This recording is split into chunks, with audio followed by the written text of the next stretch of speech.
Climate catastrophe is here, but we're not even talking about the actual solutions.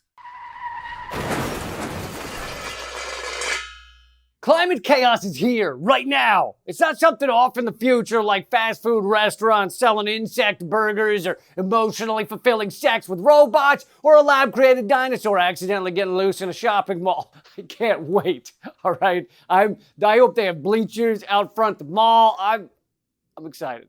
It's here. Floods, fires, droughts, annoying junk mail every day from Sierra Club showing a homeless kid waist deep in a mudslide that's on fire, a fire slide. I would donate to Sierra Club if it said, for just $5 a month, we'll stop chopping down fucking forests to send you calendars with a lemur on the front.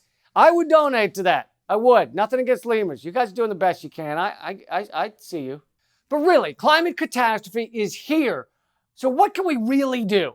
To begin with, Biden and our government could actually fund doing something about climate change. As Adam Best pointed out, our government just recently passed $840 billion for our lovely war machine. They sent $52 billion to semiconductor chip manufacturers. Biden's proposing $37 billion to fund our impressively brutal police nationwide. Wow, sounds like a lot of money is being just thrown around, tossed around. So how about the amount we're going to spend to make sure we can live on this planet for, a few more years? The Biden administration announced $2.3 billion for the climate crisis. So they're allotting 365 times as much money to the war machine as to the climate crisis. I'm not even good at math, and that is fucked. What the hell is the matter with these people? That would be like if your house is on fire and you're spending all your time gathering a pile of guns. Well, we get enough guns, we can build a gun wall between the fire and the part of the house that hasn't burned yet. All right, nothing better than a gun wall, except a grenade wall. Grenade wall is a little better, but gun wall's up there. So this raises the question: what can you and I do? Because you probably know this. Most of the time we talk about solutions to climate change, people will say, well, we got to get all the cars off the road around the globe by next week.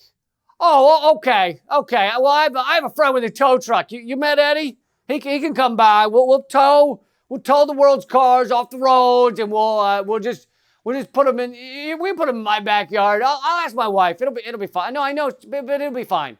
I know how it'll be fine though. Yeah, you just like behind the tires. I know there's an old washing machine back there, but we can move that, okay? Point being, obviously, the big solutions are important too. Yes, delete ExxonMobil from existence. Yes, switch to entirely green energy yesterday. But I'm just saying, a lot of that shit isn't feasible for you or me to do on our own. However, here's something you and I can do. And I'm pretty sure I'm the first to come up with this, first to say this. You ready? Plant fucking trees! You know, the big green things outside that your dog pees on? Yeah, those. And I know that won't solve all of climate change. I'm aware, and you gotta find the right kind of trees for your area. Yes, but it'll help a little. Here's a photo of a standard street showing the difference between trees and no trees. The asphalt is 44.6 degrees Celsius, which is 112 degrees Fahrenheit. The road on the same day on a tree-lined street is 22.8 degrees Celsius, which is 73 degrees Fahrenheit. That's a difference of 40 fucking degrees Fahrenheit. On one of those, you could have a lovely picnic with your fam. On the other, it would be like sitting in the middle of a skillet. One is livable, the other is hell. Maybe that's why New York City, despite being a northern city, is hot as all fuckface in the summer. Really, you stick your head outside New York City in the summer and listen. You can just quietly hear which is the sound of everybody's balls sticking to their legs because it's a cement jungle in New York City. The only greenery is whatever grows on an old piece of pizza dropped on the subway platform. But I'm sure New York City wasn't like that when there weren't any buildings. It was just Native Americans picking berries, hanging in the shade. It wasn't all roasted rats on 200-degree sidewalks. But it's not just about cooler temperatures.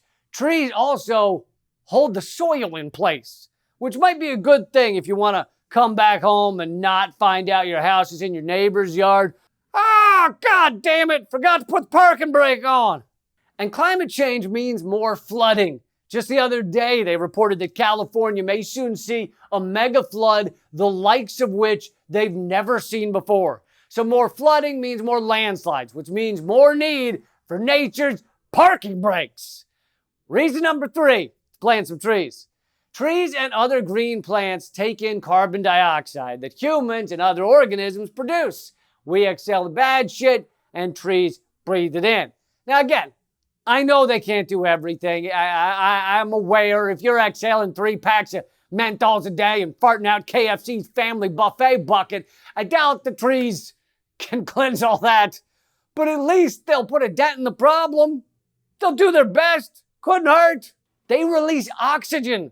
That's right. They fart the good stuff that we need to breathe. You remember breathing? It was kind of important. I mentioned New York City. I lived in New York City for over a decade. You forget what clean air is like. It's a different world. You leave the city and you go to another town and you're walking around like, does anyone else taste that? It's like Skittles or something in the air.